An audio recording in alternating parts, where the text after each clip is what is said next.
Hey everybody, and welcome back to the Whitey Guy Show. I'm Whitey, and today I'm doing this one topless. I apologize, but as I'm finding out now, the bitch I'm staying in ain't got no AC.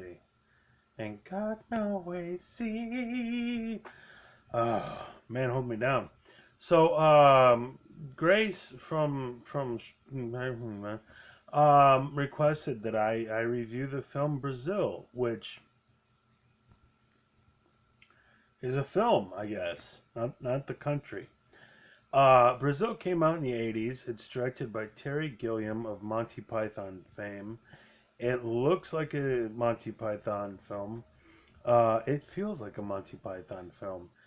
And I want to give you a synopsis, but what I found out when I was watching this film is I'm not on the right drugs.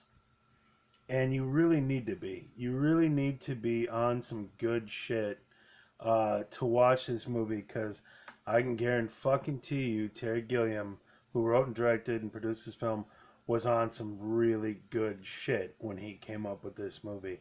I mean, he was tripping balls. And what's amazing is that he was high as fuck on probably on a number of things, going through a number of experiences, and somehow still like wrote it down. Cause like, there's no way he wasn't fucked out of his tree. At the very beginning of the film, there's a theme about air ducts, not duck like quack like duct, like that air goes through vents and shit, I, which I couldn't make heads or tails of. I don't know what the fuck he's talking about, but somehow, like this is a film. It's like dystopian future, and it's a book kind of, but I mean it's like the future sucks, and the government's out to get you in fascism and all this. Um, but it's like one of the chagrins of the lead early on is like ducks, but getting not quack, but ducked. I don't get it. And then at one point, Robert De Niro shows up because the AC isn't working and it's really hot. Um, but somehow he's like a heating electrician or something, and but he's also part of the underground. There's an underground that he's part of, um, or something.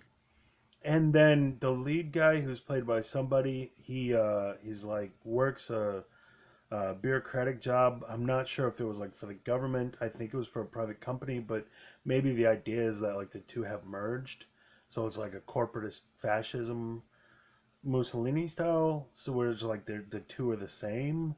I I'm not really clear on that. And then Ian Holm is like his boss, but he's like a bitch, so he's always doing his boss's job for him. Not clear why or what's going on here. But at the very beginning of the film, a guy is swatting a piece of paper at a bug on the wall and kills it, a fly or something. It falls onto a piece of paper that he's working on. It's a report, and it's a report to have somebody named Tuttle or something arrested, and then with the bug on there, it looks like it says Buttle. So they arrest the wrong guy, and then he dies. He's killed as a result, an accident or some shit.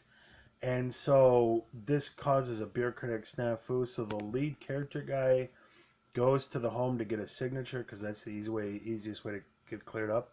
But in doing so, he gets caught up with the family a little bit, and then there's a woman that he sees in his dreams where he's flying through the sky, and she's got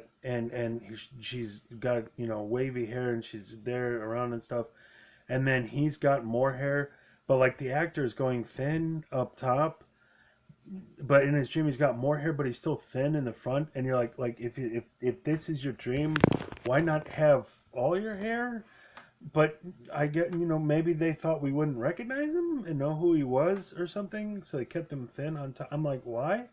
And then so he sees this woman he's been seeing in his dream, he sees her in real life, and he basically goes runny runny chasey chasey, and it's just like a dream where she's always just out of reach, and right as he comes around the corner, oh, she rounds the next corner, now she's over there, now he goes up here, but now she's over there, and that gets old fast as shit. um Robert De Niro shows up from time to time, and then a bunch of I don't know what the fuck to tell you. I was way too sober for this movie. It's very there's clearly a anti air duct theme, anti electrical appliances theme, anti modern technology versus Earth kind of is there, and then like the people versus like the Empire kind of theme, but like sort of. It's like it's really like I would if I were on some if I was at least stoned, I'm sure I would like I would be able to read this language, but I was sober as a bird, and like I understood kind of what they were getting at, but it was still really fucking confusing. That's the first 2.5 hours of the film. The back nine on this film, like he ends up getting arrested for a whole slew of shit he's done, and then they're gonna like treat him for insanity, and then like the underground shows up and like rescues him, but then Robert De Niro disappears into a pile of paper, and you're like, what? And then he just a bunch of and then it gets weirder and weirder, and then it ends, and you're like, what?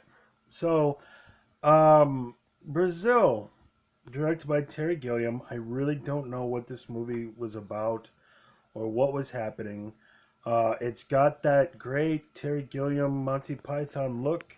The performances were fantastic. The Brits can act, man. Ian Holmes in it. I just didn't know what the fuck was happening, and then it ended. So yeah, that's here for the Whitey White Guy show. I'm Whitey. Like and subscribe. I have no idea whether Brazil was a good film or not. I had no clue what was happening, and good journey.